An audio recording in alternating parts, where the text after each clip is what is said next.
Move this over so you can see a little bit better. Let's try right there. Okay, I'm working on reflections, and I know you're not really able to see it. I just drew a very light circle with graphite. I think that was a 5H, maybe a 4H pencil. So here's my circle, and if I was to just apply a flat color over it, it would be a flat circle. But we want some reflection in it, not only for three-dimensionality, but also I know people want to learn how to make things shiny for like glass or metal, and this is really how you're going to do it. And it's one of the most basic and simple techniques, and it's one that everyone who has picked up a pencil already knows most likely. So I'm going in with my white first. I want to mark my highlights, and I'm going to get that going. So here's where I'm going to put my highlight, and I know it's going to be hard for you guys to see until I get some color on here. And again, this is just a quick video, so don't expect all of this stuff to be perfect. It's not going to be. And I'm going in with quite a heavy hand, and the reason for this is I want to form a barrier between my paper and the actual color that is going to be used to fill in the circle.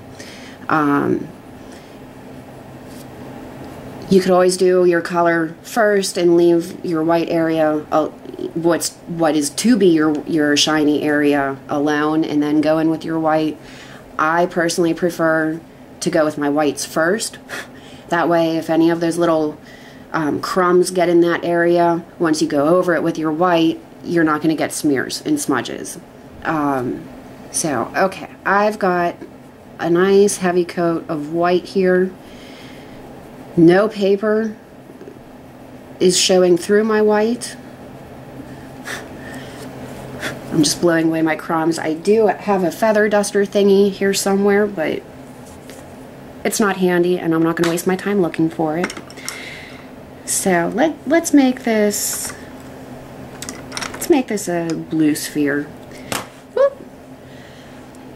And I'm just going to softly go over my pencil marks, just so I know where I'm going and so you guys can see. And forgive me here, my circles are usually pretty much perfect, but I'm working at an odd angle because my camera is right there. Sorry, I'm kind of goofy today. I've had a little bit of coffee, a little extra coffee. So, okay, now I'm just going to go in and start filling in color, and since I'm working on a shorter pencil, I can only go so far back with it, but I am trying to get as much of my lead on the paper as I can. Just to cover more area quickly. Okay, I'm too far back. My pencil's little. Just to apply more color quickly, evenly.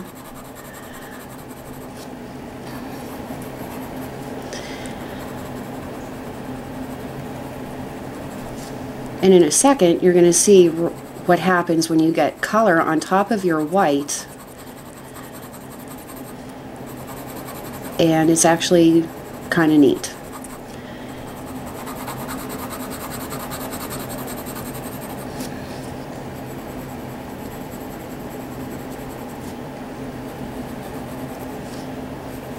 And I'm really happy my dog Sasha didn't go insane when those dogs were walking by.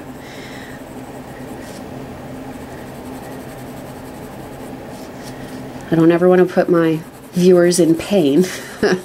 She's got a loud bark.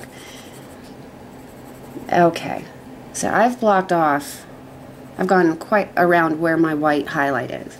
And now I'm going to go over my highlight directly with my peacock blue. With the same hand pressure that I had used for the rest of the sphere.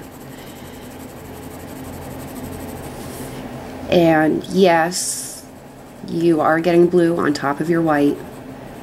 but in a second I'll show you what you can do about that.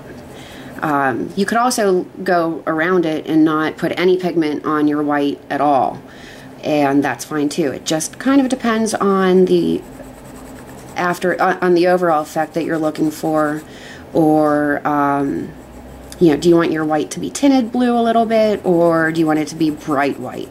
If you want it bright white, you do want to go around your white and leave the white alone. Me, on the other hand, I very rarely have a completely untouched white highlight. I like to have a little bit of the local color showing as well. Alright, this is taking a little while, so I'm really going to focus on this portion of my sphere at this point.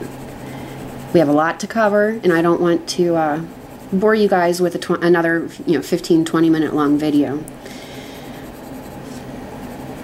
So I'm going in with a little bit of a heavier hand here, really just to speed things up. I do lots of light layers over and over and over again, but trying to go for some speed here.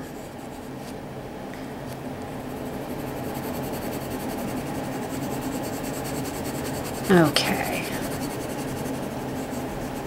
And notice I'm not really going over that white area anymore. I got a little bit of a hint of my local color, and guys, local color is the main color of your subject or whatever area you're working on. And I believe the other term is environmental color, maybe. But we're dealing with local color today. Alright, so we've got some nice layers going on here. Nice buildup of color. Burnishing is going to go a little bit better than it did with the wood. I learned my lesson. While we're talking about lessons to be learned, we all make mistakes. Even people who write books and exhibit all the time. And that's part of an artist's growth, is making mistakes, as long as you are learning from them and apply those lessons to your next piece.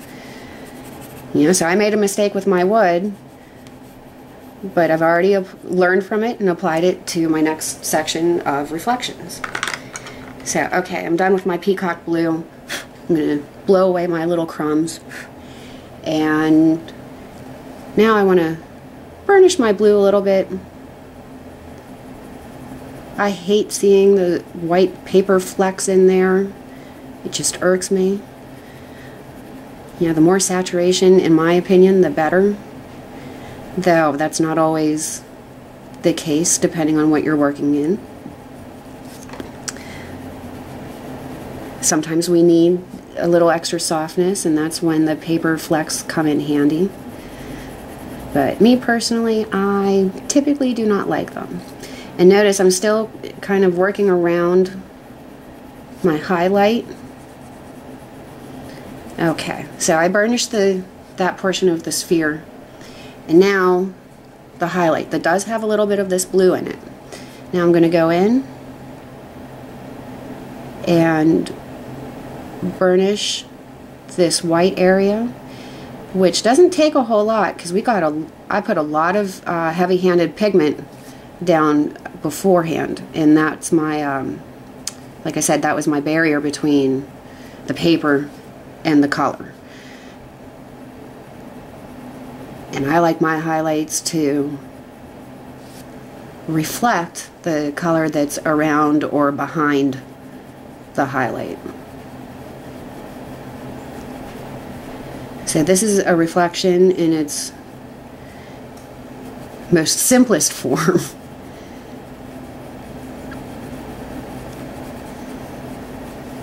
Okay. So there, we have a really nice, shiny reflection right there.